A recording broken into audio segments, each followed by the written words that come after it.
नमस्कार फ्रेंड्स, कैसे हैं आप सब। आशा करती हूँ सभी बहुत अच्छे होंगे। मैं पूजा वेलकम करती हूँ आप सभी का आपके अपने चैनल अंकित वास्तु ज्ञान में।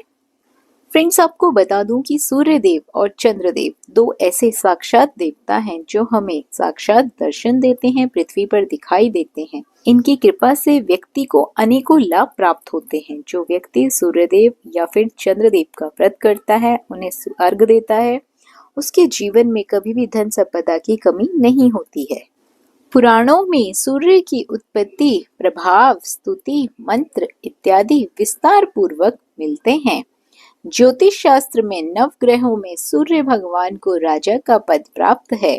तो आज हम इस वीडियो के माध्यम से जानेंगे सूर्य देव की कहानी के बारे में, व्रत कथा के बारे में।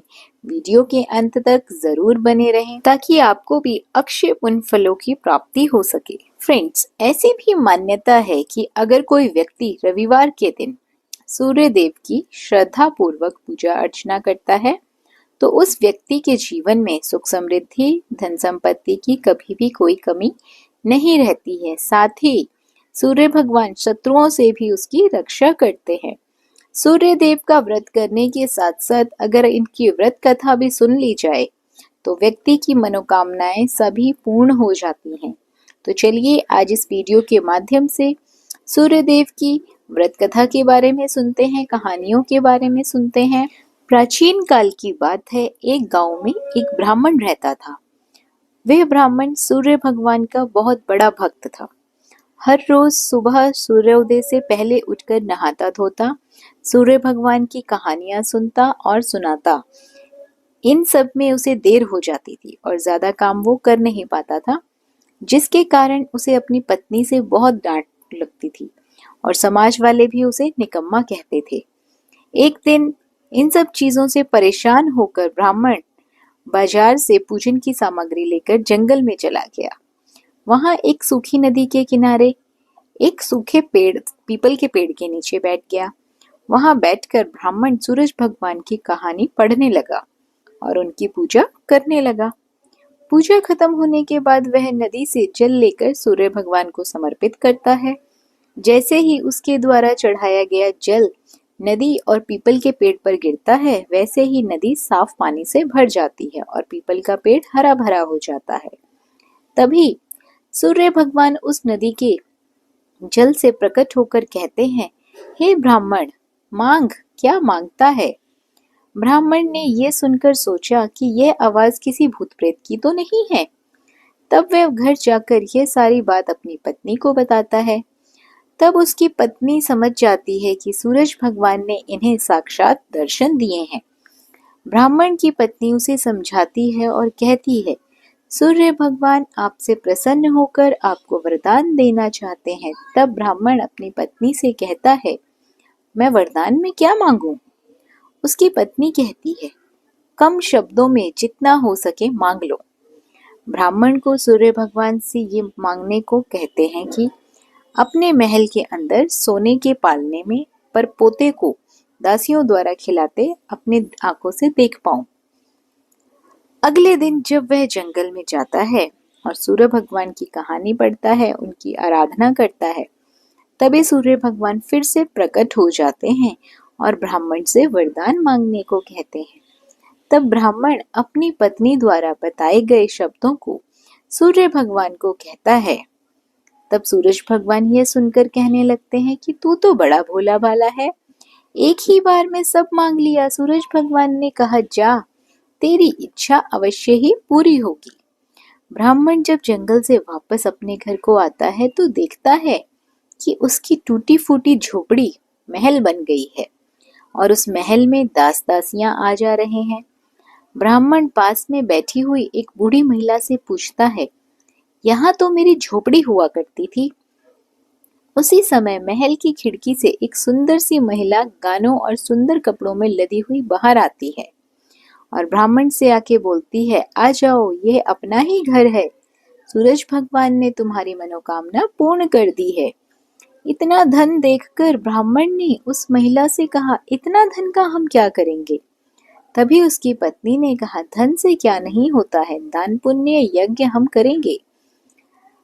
फिर ब्राह्मण ने अपने धन का इस्तेमाल पूजा पाठ और पुण्य कार्यों में करना शुरू कर दिया।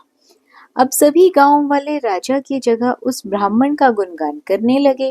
राजा ने यह सब सुनकर ब्राह्मण को बुलाया और पूछा, कल तक तो आपके पास खाने को भी नहीं था, आज इतना सब कुछ धन कहाँ से आ गया? कहाँ से चोरी किया, कहाँ डाका डाला?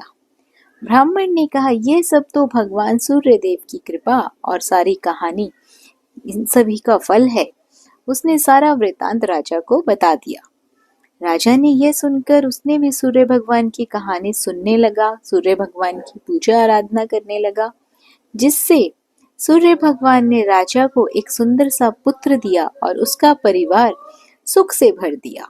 दूसरी कहानी इस प्रकार है। एक समय की बात है, सूर्य भगवान की रानी के मायके से खबर आती है, परंतु रानी का जाने का मन नहीं था। सूर्य नारायण भगवान रानी को यह कहकर मायके जबरदस्ती भेज देते हैं कि जाओ, मैं आपके लिए अच्छी अच्छी वस्तुएं भेजूंगा। तत्पश्चात राणा दे अपनी पियर चली जाती है। कुछ दिनों बाद सूर्य नारायण भगवान राणा दे के लिए चौपड़, पासा, पचेटा, आटी डोरी आदि वस्तुएं भेज देते हैं। सूर्य भगवान की रानी राणा दे की भाभियां मजाक करने के इरादे से चौपड़, पासे, खिलौने आदि सब सामान निकाल लेती है और उनके स्थान पर कंकड़, पत्थर, कांटे भर देती है और सारे डिब्बे वापस बंद कर देती है। सूर्य भगवान की महारानी राणा दे जब ये सब देखती है तो हाथ में डिब्बे में डाले तो उनके हाथ में कांटे चुभ गए। फिर तो उनकी भाभियां हंसने लगी और राणा दे को गुस्सा आ गया। कुछ दिनों बाद जब सूर्य नारायण भगवान राणा दे को लेने पधारे तो राणा दे ने सूर्य भगवान से बातचीत भी नहीं की। राणा दे जब ससुराल गई तो वहां भी किसी से बात नहीं करी। सूर्य नारायण ने अपनी माता जी से पूछा कि माता जी, राणा दे आपसे बातचीत करती है क्या? उनकी माता जी ने कहा, नहीं बेटा, राणा दे जब से ससुराल वापस आई है उसके बाद से ही बातचीत नहीं करती है। सूर्य नारायण कहते हैं कि माता जी, आप आज उनको बोलना कि साल चावल की बोरी पड़ी है, साल में से चावल निकाल दे, परंतु ऐसा करते समय चावल टूटने नहीं चाहिए, साबुत निकालने चाहिए। अब राणा दे तो रोने लगी। रोते रोते ही वो छत पर चली गई और उन्होंने चिड़ियाओं को बुलाया। राणा दे चिड़ियाओं से कहने लगी कि मैंने कभी तुम्हें चुग्गा डाला होगा, अब तुम इन चावलों को छिल दो। ढेर सारी चिड़ियाएं सारे के सारे चावल छिलकर उड़ जाती है। सूर्य नारायण ने फिर माताजी से पूछा, माताजी, राणा दे बोली क्या? माताजी कहती है कि नहीं बेटा, वो तो कुछ भी नहीं बोले। सूर्य नारायण फिर बोलते हैं कि माताजी, अब आप उसको कहना कि 108 छेद वाली मटकियों में उनमें पानी भर दे। राणा दे तो वापस से रोने लगी। तालाब पहुंचकर भी वह रोने रही थी। उनको रोता देखकर मेंढकियां आई और उनसे पूछती हैं कि आप क्यों रो रही हैं? राणा दे ने कहा कि सासू जी ने 108 छेदों वाली मटकियों में पानी भरने को कहा है, इनमें पानी कैसे टिकेगा? मेंढकियां बोलती हैं कि आप चिंता मत करो, हम छेद पर चिपक जाएंगे, फिर आप आसानी से पानी भर लेना। फिर क्या था, मेंढकियां तो छेद पर चिपक गई और राणा दे ने मटके में पानी भर लिया। उस दिन भी सायंकाल में सूर्य नारायण भगवान अपनी माताजी से पूछते हैं कि राणा दी बोली क्या? उनकी माताजी कहती है कि नहीं बोली। सूर्य नारायण भगवान कहते हैं कि कल आप उनसे बोलना कि बाग में उनके मासी जी आए हुए हैं जो मिलने जाए, और उनको यह भी बोलना कि जिस तरह चरमू बिखरे हुए हैं उधर जाएं। अगले दिन सूर्य नारायण रास्ते में औरत का रूप बनाकर घूंघट निकालकर बैठ गए।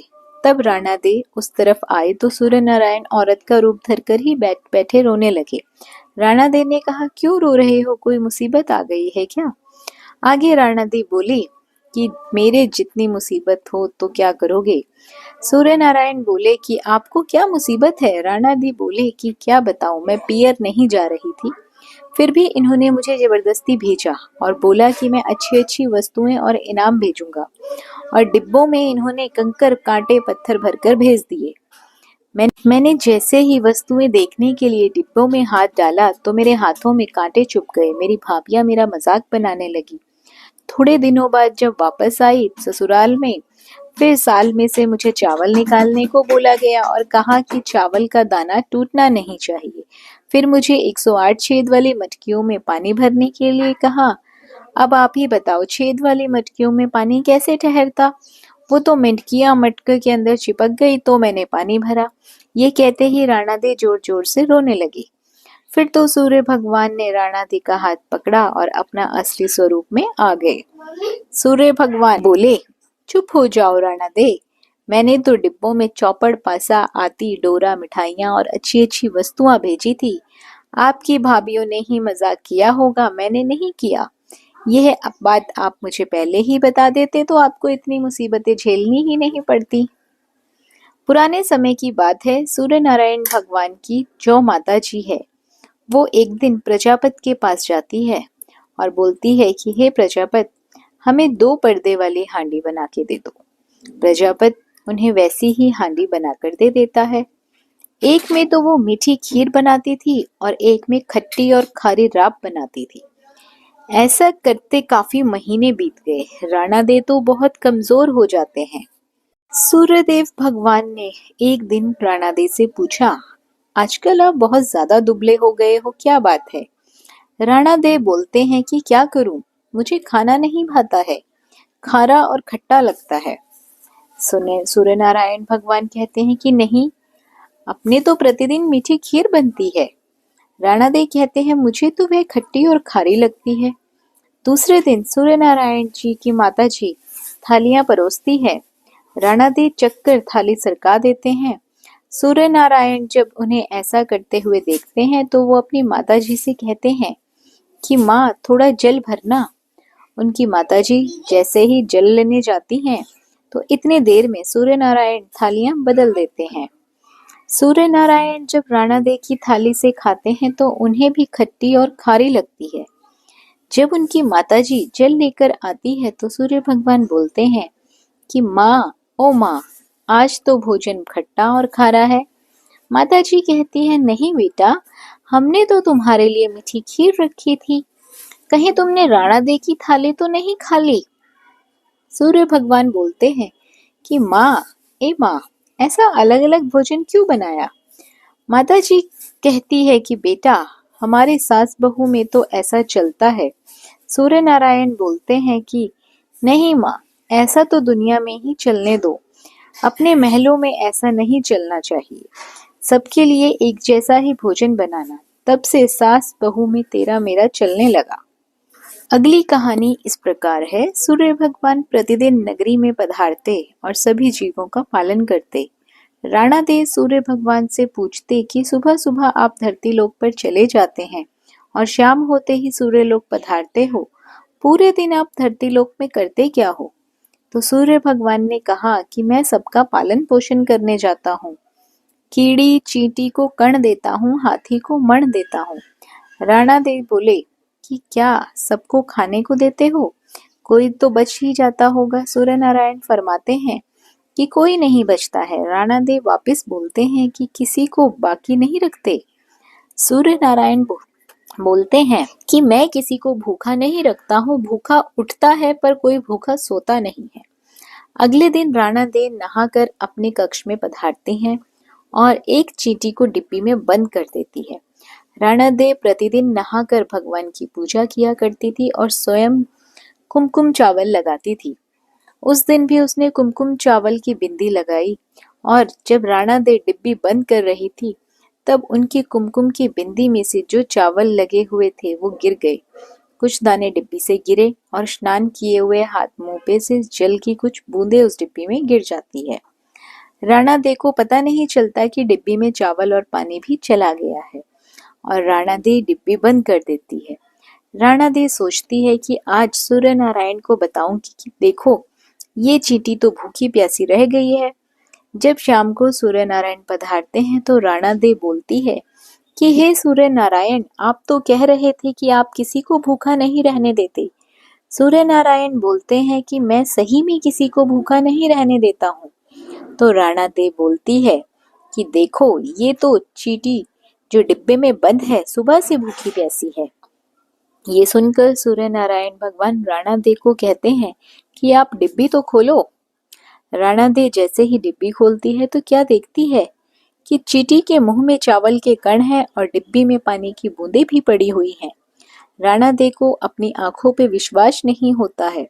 वो सोचती है कि हम तो यही सोच रहे थे कि चींटी भूखी होगी, डिब्बी बंद कर रही थी, तब तो इसमें कुछ भी नहीं था।